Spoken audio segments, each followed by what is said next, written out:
Hello students, मैं नीरज कटियार आज आपके लिए एप्टीट्यूड में एक इम्पॉर्टेंट सेशन लेकर आया हूँ जो है टाइम, स्पीड एंड डिस्टेंस। जिन बच्चों ने अभी तक मेरे यूट्यूब चैनल को लाइक और सब्सक्राइब नहीं किया है वो जल्दी से लाइक और सब्सक्राइब कर लें और बेल आइकन की बटन ज़रूर दबा लें ताकि मेरे नए नए वीडियो आप तक मिलते रहें। चलिए हम देखते हैं time, speed and distance. Formula: speed is equal to distance upon time, time is equal to distance upon speed, distance is equal to speed into time. ये तीन इंपॉर्टेंट फार्मूले हैं जिन पर पूरा का पूरा time, speed and distance based रहता है। ठीक है, टाइम, स्पीड एंड डिस्टेंस के अंदर हम पढ़ेंगे ट्रेन के क्वेश्चन, उसके बाद टाइम, स्पीड एंड डिस्टेंस के क्वेश्चन और बोट एंड स्ट्रीम के तीन ये टॉपिक जो हैं, ये तीन जो टॉपिक हैं वो टाइम, स्पीड एंड डिस्टेंस के तहत पढ़े जाने हैं। चलिए स्टार्ट करते हैं। Question number 1, conversion of units. सबसे पहले हम कन्वर्जन सीखें। y kilometre per our, y kilometre per our को यदि हम मीटर पर सेकंड में चेंज करना चाहते हैं तो किलो, देखिए किस तरीके से चेंज कर रहे हैं हम कि 1 किलोमीटर में होते हैं 1000 मीटर, तो y 1 किलोमीटर में होते हैं कितना 1000 मीटर। इस तरीके से अपन ने यहाँ पर लिखा इसको।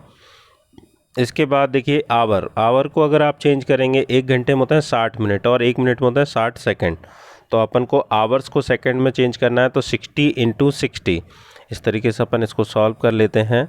यहाँ पर 2 3 जा 6, 2 5 जा 10, 5/18 y × 5/18 means kilometre per our को मीटर पर सेकंड में चेंज करने के लिए हम 5/18 का मल्टीप्लाई कर देते हैं। अगर हम ऐसा करेंगे तो मीटर पर सेकंड में ये चेंज हो जाएगा। इसी प्रकार से जेड मीटर पर सेकंड को अगर हम किलोमीटर पर आवर में चेंज कर रहे हैं तो हम इसी तरीके से बिल्कुल सेम 18/5 का मल्टीप्लाई करेंगे और ये चेंज हो जाएगा किलोमीटर पर आवर में। मीन्स कहने का इतना सा है, किलोमीटर पर आवर को बड़ी यूनिट को छोटी यूनिट में चेंज करने के लिए 5/18 का मल्टीप्लाई करते हैं, छोटी यूनिट से बड़ी यूनिट में ले जाने के लिए उसका जस्ट रेसिप्रोकल 18/5 का मल्टीप्लाई करते हैं। चलिए नेक्स्ट,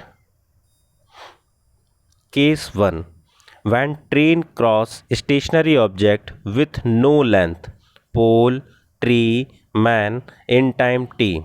जब कोई ट्रेन किसी स्टेशनरी ऑब्जेक्ट जिसकी कोई लेंथ नहीं हो उसको पार करती है तो उस केस में ट्रेन खुद की लेंथ को पार कर रही होती है। जैसे अगर ट्रेन की लेंथ के मुकाबले अगर हम पोल की लेंथ देखेंगे तो ना के बराबर है, नेग्लिजिबल है। ट्री, मैन, इस तरीके से केस 1 है। जब कोई ट्रेन किसी पोल को, किसी ट्री को, किसी मैन को पार करेगी तो वो खुद की लेंथ को पार कर रही होती है। Case 2, when train crosses a stationary object with length LO, platform for example पे platform, bridge, another train, tunnel in time t। Case 2 कह रहा है जब कोई ट्रेन किसी stationary object like platform, bridge, another train means चाहे वो चलती हुई ट्रेन हो, चाहे वो खड़ी हुई ट्रेन हो या सुरंग, इसको पार करती है तो ट्रेन अपनी लेंथ के साथ साथ इस लेंथ को भी पार करती है। मीन्स अगर जब हम टोटल डिस्टेंस बनाएंगे तो उस केस में हमारी जो डिस्टेंस होगी वो डिस्टेंस होगी length of the train plus length of the object, दोनों का सम जो होगा वो डिस्टेंस होगी। चलिए नेक्स्ट आते हैं क्वेश्चन नंबर 1 पर। अ train cross the railway platform in 36 seconds and cross the man standing on platform in 20 seconds. If the speed of the train is 54 km per hour, find the length of the train. Question कह रहा है कि एक train किसी platform को 36 second में पार कर जाती है और उसी प्लेटफॉर्म पर खड़े हुए एक व्यक्ति को 20 सेकंड में पार कर जाती है। यदि ट्रेन की स्पीड 54 किलोमीटर पर आवर हो तो आपको बताना है कि ट्रेन की लेंथ क्या होगी। ठीक है, आइए देखते हैं।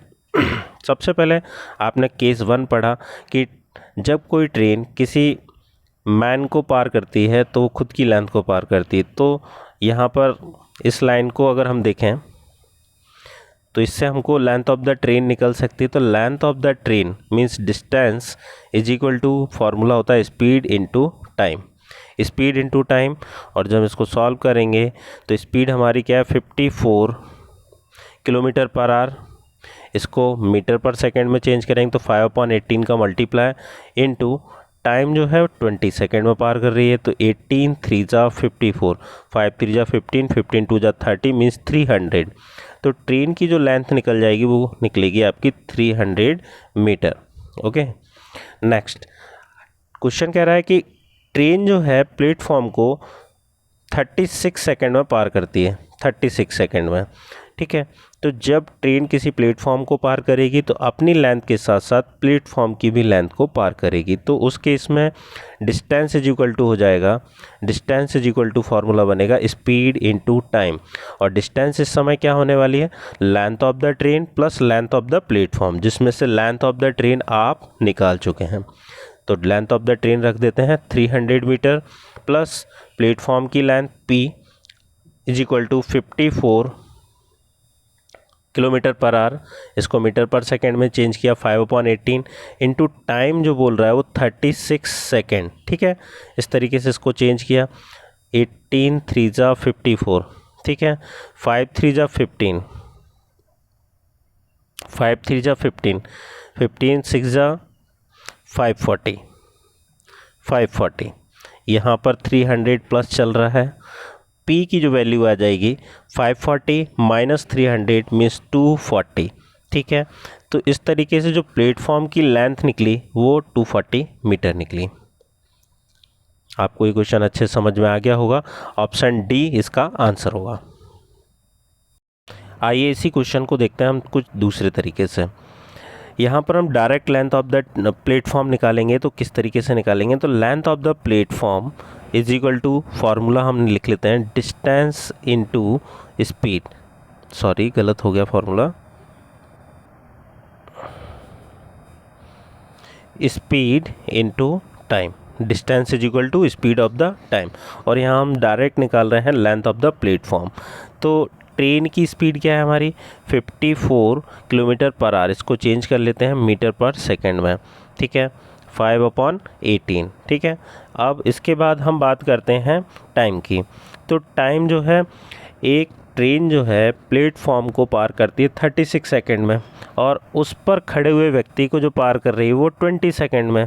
मीन्स ट्रेन तो अपनी स्पीड से जा रही है और एक ही डायरेक्शन में जा रही है, तो यहाँ पर टाइम के बीच में क्या हो जाएगा, माइनस हो जाएगा, डिफरेंस हो जाएगा। तो अपन इसको सॉल्व कर लेते हैं, 18 3 जा 54 मतलब कि 15 इंटू 16, 15 इंटू 16 240 मीटर, सीधा आंसर निकल जाएगा, length of the platform 240 metre. Next, a train cross a man with a speed of 72 km per hour in 15 seconds. Find how much time it will cross another train which is 50% more long than it if the other train is standing at platform. Question कह रहा है कि एक train एक man को 72 kilometre per our की speed से 15 second में पार करती है। फाइंड हाउ मच टाइम, कितने समय में ये एक दूसरी ट्रेन जो चलती हुई ट्रेन का 50% ज़्यादा लंबी ट्रेन है उसको पार करने में कितने सेकंड का समय लेगी, कितना टाइम लेगी, ये अपन को आंसर देना है। देखते हैं, आपने पढ़ा केस 1, जब कोई ट्रेन किसी मैन को पार करती है तो खुद की लेंथ को पार करती है। मीन्स अगर हम इस बात को जानते हैं तो फिर हम यहाँ से निकालते हैं लेंथ ऑफ द ट्रेन।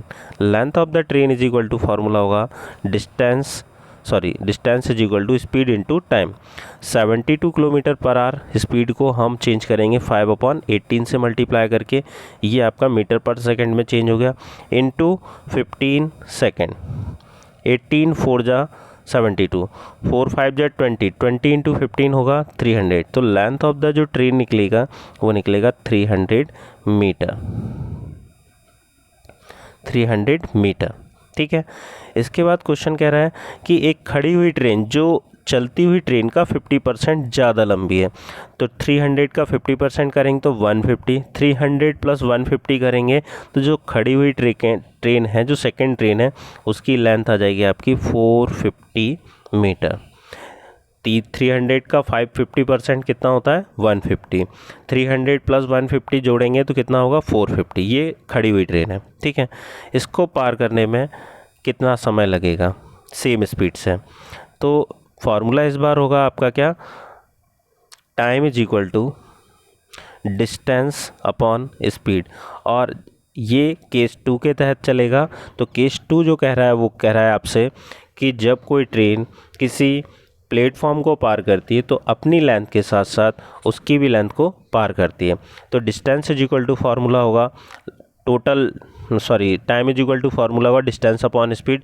और यहाँ पर जो टोटल डिस्टेंस होगी वो 300 प्लस 450 मीन्स 750 अपॉन यहाँ पर जो स्पीड होगी वो 72 किलोमीटर पर आवर, और इसको मीटर पर सेकंड में चेंज करेंगे तो मल्टीप्लाई बाय 5/18। 18 4 जा 72, 5 4 जा 20, 20 से 0 क्रॉस किया, 75/2 सेकेंड। और इसको और सॉल्व करेंगे तो ये हो जाएगा 37.5 second.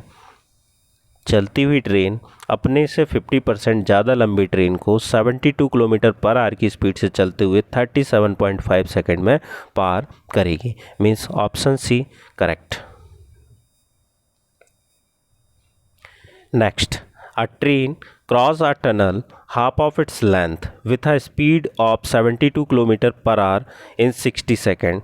Then find how much time it will cross stationary train of double of its length which is standing on the platform with 60% of its own speed. Question कह रहा है कि ट्रेन अपनी लंबाई से आधी लंबाई वाली सुरंग को 72 किलोमीटर प्रति घंटे की चाल से 60 सेकंड में पार कर लेती है। Find how much time it will cross stationary train of double of its length, जो अपने से दोगुनी लंबाई वाली खड़ी हुई ट्रेन को अपनी वास्तविक चाल का 60% चाल से कितने समय में पार करेगी। तो सबसे पहले हम अगर देखेंगे, पहले स्टार्ट करेंगे हम लेंथ ऑफ द ट्रेन जो मानेंगे वो मानेंगे हम 2x की, जो ट्रेन की लंबाई है वो 2x है। यहाँ पर टनल की जो लेंथ है वो हम मान लेते हैं x, ठीक है। इस तरीके से हमने मान लिया, जस्ट हाफ है तो 2x का आधा हो जाता है वो x। इसके बाद यहाँ पर ये 72 किलोमीटर पर आवर की स्पीड से 60 सेकंड में पार करती है। तो फार्मूला लेते हैं अपन, distance is equal to speed into time. और जब कोई ट्रेन केस 2, जब कोई ट्रेन किसी टनल को पार करती है तो ट्रेन अपनी लेंथ के साथ साथ उस टनल की लेंथ को भी पार करती है। तो इन दोनों का सम हो जाएगा, means 3x is equal to 72 into 5/18 into time 60 second में पार करती है। तो 18 4 जा 72, 5 4 जा 20, 20 इंटू 60 1200। 3x की वैल्यू बराबर हो जाएगी 1200 के, तो x की वैल्यू हो जाएगी 400, ठीक है। यहाँ पर हमको लेंथ ऑफ द ट्रेन की रिक्वायरमेंट है। अगर x की वैल्यू 400 हो जाएगी तो 2x की वैल्यू हमारी 800, means length of the train हो जाएगा आपका 800 मीटर, ठीक है। आगे क्वेश्चन कह रहा है find how much time it will cross stationary train of double of its length which is standing on platform with 60% of its own speed। तो लेंथ ऑफ द ट्रेन, जो चल रही है ट्रेन, उसकी लेंथ है आपकी 800 मीटर। जो खड़ी हुई ट्रेन सेकंड ट्रेन है उसकी जो लेंथ हो जाती है इसकी जस्ट डबल 1600, ठीक है। अब आपको बताना है टाइम। तो टाइम का फॉर्मूला होता है डिस्टेंस अपॉन स्पीड। डिस्टेंस क्या हो जाएगी, दोनों का सम 2400 अपॉन ट्रेन की स्पीड है 72 किलोमीटर पर आवर। इसको पहले मीटर पर सेकंड में चेंज करेंगे। इसके बाद ये अपनी चाल का 60% चाल से चल रही है तो मल्टीप्लाई बाय 60/100, ठीक है। सॉल्व करते हैं। 18 4 जा 72 जीरो से जीरो कैंसिल आउट हो जाएगा और 5 4 जा 20, 26 120, 120 से ऊपर सॉल्व करोगे तो 20 आएगा और एक जीरो ये वाला ऊपर जाएगा तो टाइम इज इक्वल टू आ जाता है 200 सेकेंड। आइए नेक्स्ट क्वेश्चन देखते हैं। A man travel a certain distance by a train 25 km per hour and walk back 4 km per hour. The whole journey took 5 hours 48 minutes. What distance did the travel by train? एक व्यक्ति किसी निश्चित दूरी को train के माध्यम से 25 kilometre per our की स्पीड से जाता है एंड वॉक बैक, और उसी निश्चित दूरी को 4 किलोमीटर प्रति घंटे की चाल से पैदल चलकर वापस आता है। उसको आने और जाने में जो टोटल टाइम लगता है वो 5 घंटे 48 मिनट का लगता है। आपसे पूछा गया है कि उसने वो निश्चित दूरी कितनी तय की है। देखते हैं। तो इसके लिए डायरेक्ट फार्मूला होता है distance is equal to S1 into S2, S1 plus S2 into total time. इसको क्वेश्चन, इस फार्मूले को कैसे आया, कहाँ से आया, मैंने क्लास में बहुत अच्छे से इसको डिस्क्राइब किया हुआ है, ठीक है, तो आप समझ सकते हैं इस चीज़ को, देखिएगा।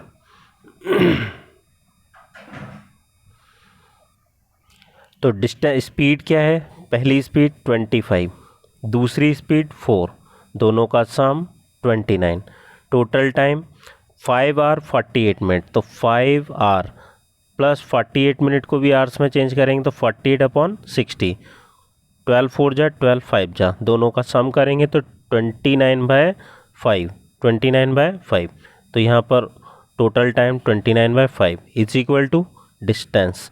तो distance is equal to solve करने पर क्या आने वाला है, 5 5 जा 25, 20 किलोमीटर, ठीक है। तो वो जो सर्टेन डिस्टेंस है वो है आपकी 20 किलोमीटर।